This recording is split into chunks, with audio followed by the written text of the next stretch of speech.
फिर लोगरा क्वेश्चन करे अच्छा এরা আবার পাস্টারকে আবার পাপাজি বলে বাবা मतलब ফাদার কি ড্যাডি এরকম বলা যেতে পারে। এবার বাক্য থেকে লোকরা কি তুলে ধরে যে কাউকে পিতা তুমি বলবে না, হ্যাঁ কি না?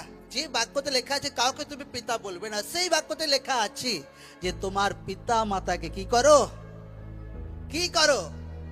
যদি প্রভুর বাক্য যদি বলতো প্রভু বাক্য দুরকম কি করে হয়, কারণ ওই টাইমে ফরিসি শুদ্ধকিরা যারা ছিল তারা নিজেকে বহুত হাইলাইট করতো, তারা নিজেকে বহুত উঁচু স্থানে রাখতো, কিন্তু হৃদয় ঈশ্বরে তাদের কোনো জায়গা ছিল না। আর তারা নিজেকে ওইভাবে চাইতো যে লোকরা আমাদেরকে এইভাবে সম্মান করুক। এই জন্য প্রভু যীশু খ্রিস্ট তাদেরকে শিক্ষা দেওয়ার জন্য প্রভু যীশু খ্রিস্ট তাদেরকে এটা বলেছিল লোকদেরকে যে কাউকে পিতা বলবেন। এই জন্য লোকদের বাক্যের নলেজ থাকা দরকার আছে। যে প্রভু বলছে কাউকে পিতা বলবে না, সে প্রভুই বলছে যে তোমার পিতা মাতাকে সম্মান করো। সেই টাইমে ফরিসি আর সদুকেদের এটা কিছু শেখানোর জন্য প্রভু যীশু লোকদেরকে এটা বলছে।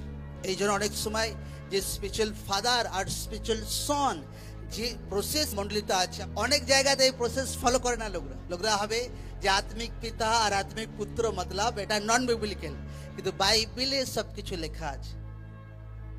যে হবে শারীরিক ভাবে বাচ্চা জন্ম হয়, সে হবে আত্মাতেও বাচ্চা জন্ম হয়।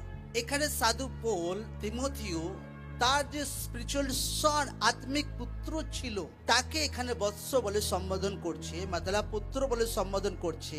একটা ব্যক্তি যার এত আত্মিক নলেজ আছে, সাধু পৌল তো আত্মিক নলেজে ভরা ব্যক্তি ছিল। যদি এটা রং হতো, ঈশ্বরের আত্মা এটা অ্যালাউ করতো না যে না ভাই আত্মিক পুত্র লেখার কোনো দরকার নেই। এরপর আমাকে লোকরা বলুক, সাধু পৌল যদি তার তিমোথিও তার আত্মিক সনকে আত্মিক পুত্র বলে মনে করতো, তো তিমোথিও সাধু পৌলকে কি মনে করতো? তাকে আত্মিক পিতা বলে মনে করতো কিনা? জোরসে বলে হ্যাঁ কিনা? হ্যাঁ, আমি যদি আমার ছেলেকে ভাই ছেলে বলে মনে করি, তো আমার ছেলে তা আমাকে কি বাবা বলে মনে করবে না? হ্যাঁ কিনা? এটা বিবলিক্যাল আছে, স্পিরিচুয়াল ফাদার এবং স্পিরিচুয়াল সন্স।